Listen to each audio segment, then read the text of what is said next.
तो सभी जिंदा दिल भाई बहनों को आपके अपने, आपके चहेते स्वामी जोगेंद्र योगाचार्य की सादर नमस्कार। तो मेरे सभी जिंदा दिल भाई बहन कैसे हैं? शानदार, जानदार, एकदम से स्वस्थ हैं, मस्त हैं, व्यस्त हैं। तो प्रिय बंधुओं, एक बार फिर से आपके साथ में संगीत में होकर के हम लोग चर्चा करने जा रहे हैं। तो इस बांसुर की धुन में मस्त होकर के इस चर्चा में खो जाइए। तो प्रिय बंधुओं, हम लोग बात कर रहे थे आज का जो विषय है उसमें पहले हम बात करते थे कि 15 वर्ष से 25 से 30 वर्ष तक के जो हमारे युवा साथी हैं, युवा भाई हैं, वो परेशान होते हैं। लेकिन अभी मैं इस एज को थोड़ा सा घटा सकता हूं कि 11-12 वर्ष से लेकर के और 25 से 30 वर्ष तक के जो युवा साथी हमारे, जो बच्चे हैं, वो परेशान होते हैं। लेकिन वो शर्माते हैं बताने में, झिझक महसूस होती है बताने में। और इसके अलावा हमने यहां तक भी देखा है जो अविवाहित हैं वो निश्चित रूप से इस चीज की परेशानी को झेलते हैं। दूसरा, जो कहीं ना कहीं संत परंपरा में आगे बढ़े हुए हैं उनको भी इस दिक्कत का सामना करना पड़ता है, लेकिन वो भी नहीं बताते हैं। जी हाँ, आप कुछ तो आप समझ ही गए होंगे। मैं बिल्कुल क्लियर, मतलब हमें शर्म आती है ये चीज बोलने में, और इसीलिए हम लोग ज्यादा परेशान होते हैं, डॉक्टरों के पास लुटते रहते हैं। शरीर की भी हानि होती है, धन की भी हानि साथ साथ में हो रही होती है हमारी। तो इसमें घबराने की जरूरत नहीं है। कुछ छोटे छोटे बदलाव आपको अपने जीवन में करने, अपनी दिनचर्या में करने हैं और आप बिल्कुल स्वस्थ हो जाएंगे। इस प्रॉब्लम से आपको निजात मिल जाएगी। जी हाँ मेरे बंधुओं, मैं बात कर रहा था सौपन दोष के। भाई का कमेंट आया था कि स्वामी जी सौपन दोष के विषय में थोड़ा सा बताइए, क्योंकि अगर देखा जाए तो ये छोटी समस्या भी नहीं है, लेकिन दूसरे तरीके से देखें तो बहुत बड़ी प्रॉब्लम भी नहीं है, बहुत ठीक होने वाली समस्या आपकी। लेकिन हम लोग इसको बड़ा बना देते हैं घूम घूम के। जब इसका समाधान नहीं हो पाता तो ये बड़ी बन जाती है। और एक्चुअल में हमारे शरीर में आयुर्वेद के अनुसार अगर हम बात करें तो 7 धातुएं बताई गई हैं। 7 धातु में अंतिम धातु होते हैं हमारे शुक्र, जो सौपन दोष के दौरान वीर्य हमारा निकल जाता है, उसको शुक्र धातु का नाम दिया गया। सबसे पहले जो हम भोजन करते हैं उसका अंदर से रस निकलता है। तो 7 धातुओं में रस, रक्त, उसके बाद मांस, मेद, अस्थि, मज्जा और शुक्र, ये 7 धातुएं होते हैं। तो अंतिम धातु होती है शुक्र, जो कि सौपन दोष में या हस्त मैथुन के द्वारा हम उस 7वीं धातु को निकाल देते हैं, जो कि अब आप समझ सकते हैं कि कहां से, किस प्रोसेस से गुजर करके हमारी ये अंतिम धातु बनती है।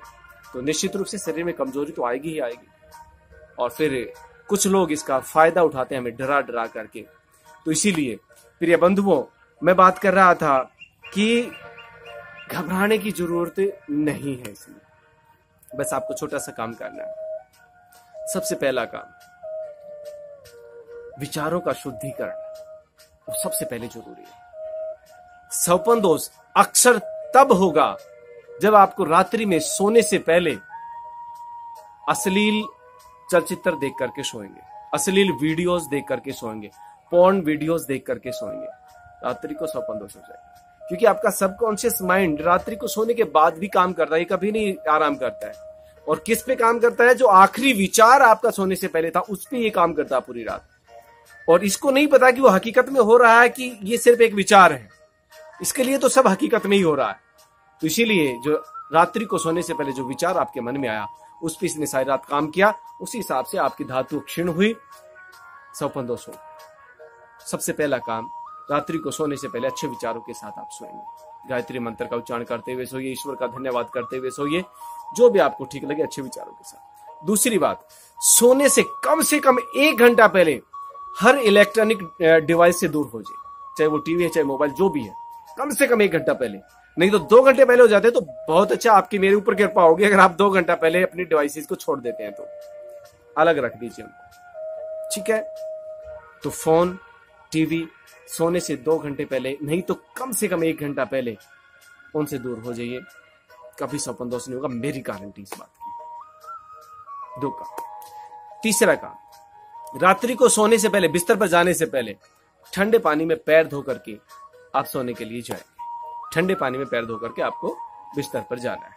तो ये तो कार्य थे सोने से पहले की बात हमने की। दूसरी बात है, अगर हम औषधियों में जाते हैं कि बहुत ज्यादा दिक्कत है, क्या करें, परेशान हो चुके हैं, शरीर बहुत कमजोर होता जा रहा है, क्षीण होता जा रहा है, उसके लिए प्रिय बंधु 2 प्रयोग मैं आपको बता रहा हूं।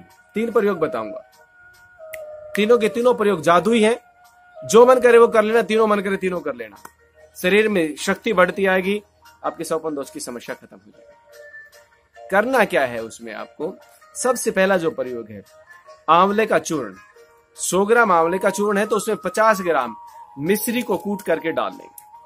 100 ग्राम आंवले का चूर्ण, 50 ग्राम मिश्री, धागे वाली मिश्री होनी चाहिए, सरटा मिश्री, मोटे वाली मिश्री। तो 100 ग्राम आंवले के चूर्ण में 50 ग्राम सरटा मिश्री मिला करके रात्रि को सोने से पहले 1 चम्मच लेना है ठंडे पानी के साथ में या ठंडे दूध के साथ में, और सुबह खाली पेट लेना है ठंडे पानी के साथ में। ठीक है, पहला प्रयोग बहुत चमत्कार, अकेले इसी से भी आप ठीक हो जाएंगे।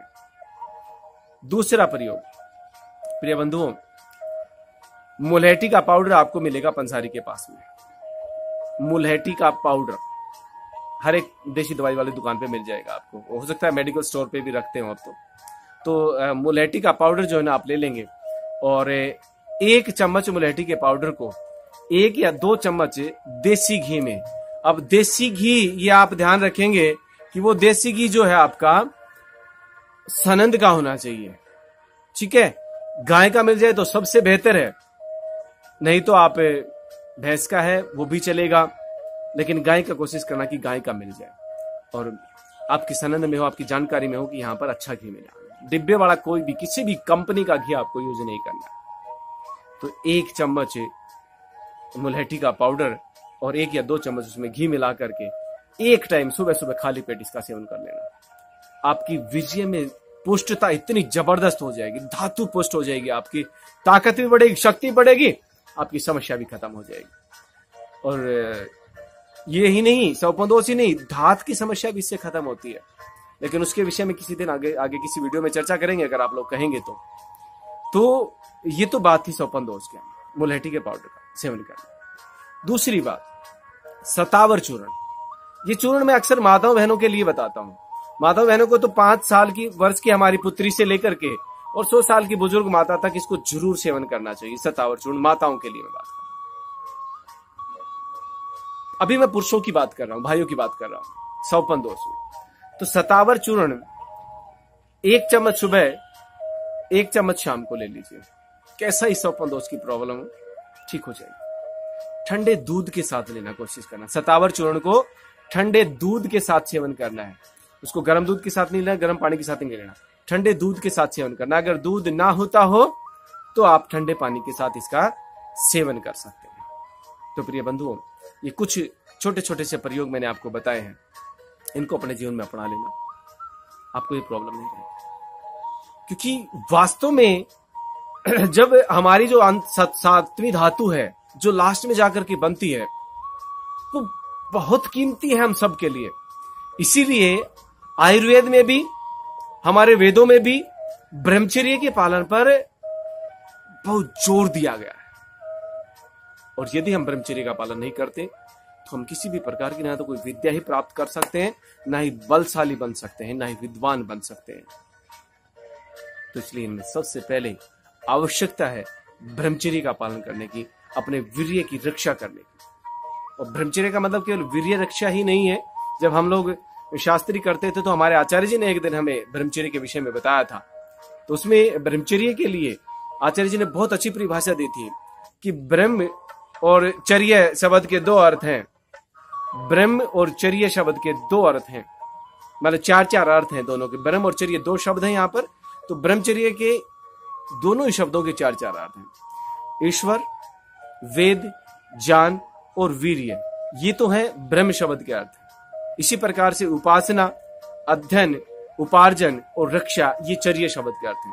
तो ईश्वर उपासना, वेद अध्ययन, ज्ञान उपार्जन और वीर्य रक्षा, ये ब्रह्मचर्य शब्द का अर्थ है। तो खैर इस विषय पर किसी दिन अलग से हम लोग चर्चा करेंगे, अगर आप लोग चाहेंगे तो। सपन दोष की बात चल रही है। एक चीज और छोटा सा निवेदन करना चाहूंगा कि हमारे आचार्य जी ने जब हम शास्त्री करते थे तभी हमसे कहा था कि आपका जो संबोधन है वो आपके जीवन में बहुत महत्व रखता है। आप किस संबोधन से सामने वाले को पुकार रहे हैं, बोल रहे हैं, वो चीज आपके जीवन में बहुत महत्व रखती है। तो इसीलिए प्रिय बंधुओं, जब भी संबोधन हो आपका, तो बहन जी, माता जी, इस प्रकार से आप अगर संबोधित करते हैं सामने वाली माताओं बहनों को, तो आपके विचार निश्चित रूप से अपने आप ही पवित्र हो जाएंगे। तो विचारों का ही खेल सारा का सारा जीवन में है। तो विचारों को पवित्र करके हम अपने जीवन को आनंदमय, शक्तिशाली बना सकते हैं।